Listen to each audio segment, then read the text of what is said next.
আসসালামু আলাইকুম রহমতুল্লাহি বরকাতুহ। প্যারা হাজিরিন, ভাইরা আমার, বন্ধুরা আমার, পর্দার আড়ালে মা ও বোনেরা, আমি এখন আপনাদের সামনে সূরাতুল ওয়াকিয়া তেলাওয়াত করব। সূরাতুল ওয়াকিয়া বিশেষ করে তেলাওয়াত করব, যে সূরার অনেক গুরুত্বপূর্ণ ফজিলত আছে। সংক্ষেপে কিছু ফজিলতটা বলি।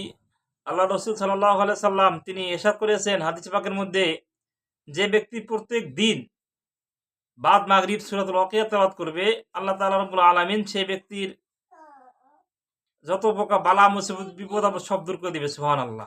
এবং যে ব্যক্তি প্রতিনিয়ত সূরা ওয়াকিয়া তেলাওয়াত করবে, সে ব্যক্তিকে আল্লাহ সব ধরনের অভাব অনটন দূর করে সে ব্যক্তিকে আল্লাহ শান্তিতে রাখবে, সুবহানাল্লাহ। তাই আমরা চেষ্টা করবো প্রতিদিন সূরা ওয়াকিয়া তেলাওয়াত করার জন্য। সূরা ওয়াকিয়া তেলাওয়াতকারীদের জন্য প্রচুর পরিমাণ ধন সম্পদ আল্লাহ বৃদ্ধি করে দিবে, সুবহানাল্লাহ। ইনশাআল্লাহ সূরা ওয়াকিয়া কিছু অংশ তেলাওয়াত শুরু করি। أعوذ بالله من الشيطان الرجيم. سورة الواقعة مكية. بسم الله الرحمن الرحيم.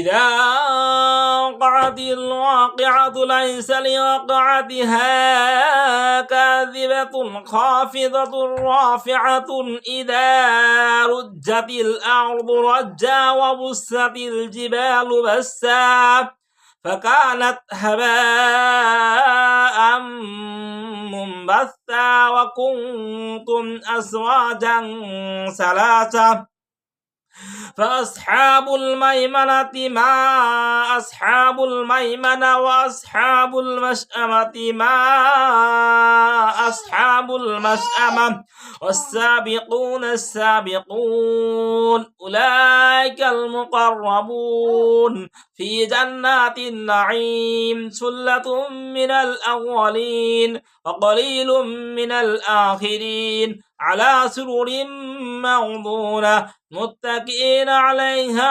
متقابلين يطوف عليهم بلدان مخلدون بأكواب وأباريق كأس من معين لا يصدعون عنها ولا ينزفون وفاكهة مما يتخيرون صدق الله العظيم. প্রিয় হাজিন, ভাইরা আমার, বন্ধুরা আমার ভিডিওটা দেখে আপনারা বেশি বেশি লাইক, কমেন্ট, শেয়ার এবং ফেসবুকে যারা দেখবেন তারা বেশি ফলো করে রাখবেন। আসসালামু আলাইকুম রহমতুল্লাহ।